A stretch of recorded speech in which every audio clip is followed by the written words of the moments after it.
Hey, my name is Sandra and I'm with Two-Way Direct. Today I'm going to talk to you about the Motorola CP100D and all of its components. So I've laid everything out from this box. So we have the radio, the battery, the belt clip, the antenna, the charger, and the power cord. So let's assemble this. We have the radio here, and the battery just gets slid on, and there will be a click, so you know it's engaged. The belt clip also has a clip here that gets in this slot. And the antenna, turn it clockwise until it's snug.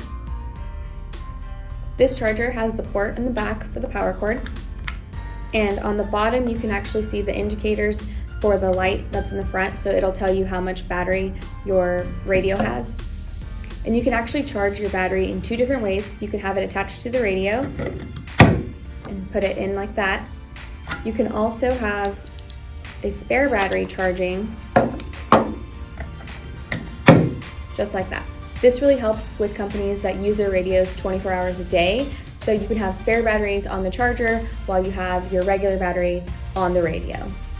To check out this radio and more, visit our website at twowaydirect.com or give us a call at 888-742-5893. Thank you. Don't forget to like and subscribe.